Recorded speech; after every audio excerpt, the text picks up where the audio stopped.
ಮನೆಯಲ್ಲಿ ಎಷ್ಟೇ ಇಲಿಗಳಿರಲಿ ಈ ಒಂದು ರೆಮಿಡಿಯನ್ನ ನೀವು ಮನೆಯಲ್ಲಿ ಟ್ರೈ ಮಾಡೋದ್ರಿಂದ ಇಲಿಗಳು ಮನೆ ಬಿಟ್ಟು ಓಡೋದ್ರಲ್ಲಿ ಡೌಟೇ ಇಲ್ಲ. ತುಂಬಾನೇ ಸರಳವಾಗಿ ಅಂಡ್ ಸುಲಭವಾಗಿ ನೀವು ಮನೆಯಲ್ಲೇ ಮಾಡ್ಕೊಳ್ಬಹುದು. ಇದಕ್ಕಾಗಿ ಯಾವುದೇ ಖರ್ಚು ಮಾಡಬೇಕಾಗಿರೋ ಅವಶ್ಯಕತೆ ಕೂಡ ಇಲ್ಲ. Hi guys, welcome back to my YouTube channel. ನೀವಿನ್ನು ನನ್ನ ಚಾನಲ್ ಅನ್ನ ಸಬ್ಸ್ಕ್ರೈಬ್ ಮಾಡ್ಕೊಂಡಿಲ್ಲ ಅಂದ್ರೆ ಪ್ಲೀಸ್ ಸಬ್ಸ್ಕ್ರೈಬ್ ಮಾಡ್ಕೊಂಡು ವಿಡಿಯೋವನ್ನ ನೋಡಿ.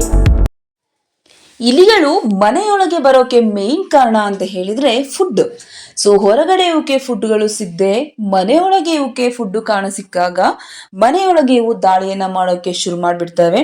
ಸೊ ದಾಳಿಯನ್ನ ಮಾಡುವಂತಹ ಸಂದರ್ಭದಲ್ಲಿ ಇಲಿಗಳು ಇಂಥದ್ದು ತಿನ್ನುತ್ತೆ ಇಂಥದ್ದು ತಿನ್ನಲ್ಲ ಅಂತ ಹೇಳೋಕೆ ಸಾಧ್ಯನೇ ಇಲ್ಲ. ಸೊ ಬಟ್ಟೆಯಿಂದ ಹಿಡಿದು ಆಹಾರ, ದವಸ ಧಾನ್ಯಗಳು, ಚೀಲ, ವಯರ್ ಜೊತೆಗೆ ಬಿಲಗಳನ್ನೆಲ್ಲ ಕೊರೆದು ಮನೆಯನ್ನೇ ಒಂದ್ ರೀತಿ ಲೂಟಿ ಮಾಡೋಕೆ ಶುರು ಮಾಡ್ಬಿಡ್ತವೆ. ಸೊ ಈ ಇಲಿಗಳಿಂದ ನಾವು ತುಂಬಾನೇ ಸರಳವಾಗಿ ಉಪಾಯವನ್ನ ಮಾಡಿಕೊಂಡು ಮನೆಯನ್ನ ಬಿಟ್ಟು ಹೇಗೆ ಓಡಿಸೋದು ಅಂತ ಹೇಳಿದ್ರೆ, ಅದಕ್ಕಾಗಿ ಫಸ್ಟ್ ಏನ್ ಮಾಡ್ಬೇಕು ಅಂದ್ರೆ ಒಂದು ಪ್ಲೇಟ್ ಅನ್ನ ತೆಗೆದುಕೊಳ್ಳಿ. ಮನೆಯಲ್ಲಿ ಬಳಸುವಂತಹ ಕೋಲ್ಗೇಟ್ ಯಾವುದಾದ್ರೂ ಆಗಿರ್ಬೋದು, ಒಂದ್ ಸ್ವಲ್ಪ ಕೋಲ್ಗೇಟ್ ಅನ್ನ ತೆಗೆದುಕೊಳ್ಳಿ. ಅದನ್ನ ನೀವು ಪ್ಲೇಟ್ಗೆ ಹಾಕೊಂಡ್ಬಿಡಿ. ನೆಕ್ಸ್ಟ್ ಇದಕ್ಕೆ ನಾನು ಸ್ವಲ್ಪ ಚಕ್ಲಿಯನ್ನ ಸೇರಿಸ್ಕೊಳ್ತಾ ಇದ್ದೀನಿ. ಚಕ್ಲಿಯನ್ನ ಪುಡಿ ಮಾಡಿ, ನೀವು ಬೇಕಿದ್ರೆ ನಿಪ್ಪಟ್ಟು, ಕೋಡ್ಬಳೆ ಇಲ್ಲ ಅಂತ ಹೇಳಿದ್ರೆ ಬಿಸ್ಕೆಟ್ ಎಲ್ಲ ಸೇರಿಸ್ಕೊಳ್ಬಹುದು. ಯಾಕೆ ಅಂತ ಹೇಳಿದ್ರೆ ಈ ಒಂದು ಇಲಿಗಳಿಗೆ ಈ ರೀತಿ ತಿಂಡಿಗಳಂತ ಹೇಳಿದ್ರೆ ತುಂಬಾನೇ ಇಷ್ಟ. ಸೊ ಈ ಒಂದು ಸ್ಮೆಲ್ಲಿಗೆನೆ ಇಲಿಗಳು ಅಟ್ರಾಕ್ಟ್ ಆಗಿ ಬರೋಕೆ ಶುರು ಮಾಡ್ಬಿಡ್ತವೆ. ನೆಕ್ಸ್ಟ್ ಮೇನ್ ಇಂಗ್ರೀಡಿಯೆಂಟ್ ಅಂತ ಹೇಳಿದ್ರೇನೆ ಶುಂಠಿ. ಈ ಒಂದು ಶುಂಠಿಯನ್ನ ನಾನು ಇದರಲ್ಲಿ ಬಳಸ್ತಾ ಇರೋದ್ರಿಂದ ಇಲಿಗಳು ಈ ಶುಂಠಿಯಲ್ಲಿ ನಾವು ಮಾಡ್ಕೊಂಡಿರುವಂತಹ ರೆಮಿಡಿಯನ್ನ ತಿಂದಾಗ ಇಲಿಗೆ ಗಂಟ್ಲಲ್ಲಿ ಮತ್ತೆ ಹೊಟ್ಟೆಯಲ್ಲಿ ಉರಿಯ ಅನುಭವ ಆಗುತ್ತೆ. ಸೊ ಹಾಗಾಗಿ ನಾನು ಇಲ್ಲಿ ಶುಂಠಿಯನ್ನ ಬಳಸ್ತಾ ಇದ್ದೀನಿ.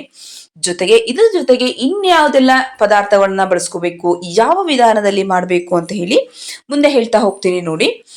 ಇದಕ್ಕೆ ಸ್ವಲ್ಪ ಬೇಕಿಂಗ್ ಸೋಡಾವನ್ನು ಸಹ ಸೇರಿಸ್ಕೊಳ್ತಾ ಇದ್ದೀನಿ. ಸೋಡಾ ಗೊತ್ತೇ ಇದೆ, ಸೋಡಾವನ್ನ ತಿಂದಾಗ ಹೊಟ್ಟೆಯ ಕಟ್ಟುವಂತಹ ಅನುಭವ ಆಗುತ್ತೆ. ಹೊಟ್ಟೆ ಕಟ್ಟುವಂತಹ ಅನುಭವ ಆಗೋದ್ರಿಂದ ಶುಂಠಿ ಜೊತೆಗೆ ಸ್ವಲ್ಪ ಸೋಡಾ.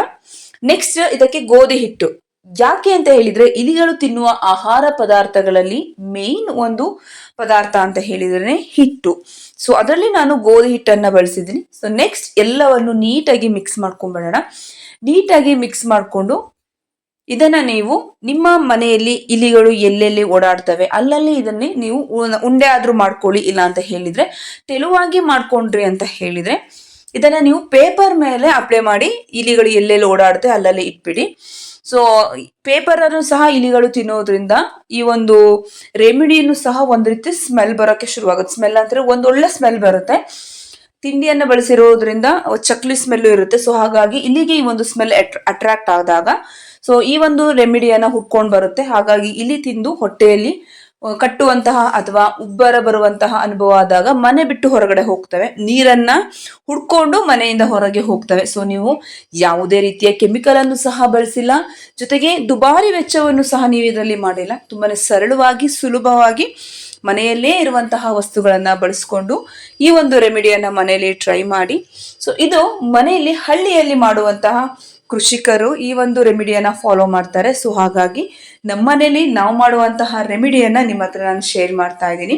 ಸೊ ಇದನ್ನ ನೀವು ಸಿಲಿಂಡರ್ ಇರಬಹುದು, ನೀರಿನ ಟ್ಯಾಂಕ್, ಟಾಯ್ಲೆಟ್, ಬಾತ್ರೂಮ್ ಜೊತೆಗೆ ಅಡುಗೆ ಮನೆ ಸ್ಲ್ಯಾಬ್, ಮನೆಯಲ್ಲಿ ವೈರ್ಗಳನ್ನ ಕಡಿಯುವಂತಹ ಸಾಧ್ಯತೆ ಹೆಚ್ಚಾಗಿದೆ ಅಂತ ಹೇಳಿದ್ರೆ UPS ಇರ್ಬೋದು, ಜನರೇಟರ್ ಅಥವಾ ಮೀಟರ್ ಬಾಕ್ಸ್, ಈ ರೀತಿ ಎಲ್ಲಿ ವೈರ್ಗಳನ್ನ ಕಡಿಯೋಕೆ ಸಾಧ್ಯ ಇದೆ ಅಂತ ಅನ್ಸುತ್ತೆ ನೀವು ಅಲ್ಲಲ್ಲಿ ಇಟ್ಕೊಳ್ಳಿ. ನಿಮ್ಮ ದವಸ ಧಾನ್ಯಗಳಿರಬಹುದು, ಅಡುಗೆ ಮನೆ ಸಿಲಿಂಡರ್, ಫ್ರಿಡ್ಜ್, ವಾಷಿಂಗ್ ಮಿಷಿನ್ ಅಥವಾ ಬೀರು, ಎಲ್ಲೆಲ್ಲಿ ಸಾಧ್ಯ ಆಗುತ್ತೆ ಅಲ್ಲೆಲ್ಲ ನೀವು ಈ ರೀತಿ ಉಂಡೆಗಳನ್ನ ಮಾಡಿ ಇಟ್ಕೊಳ್ತಾ ಬನ್ನಿ.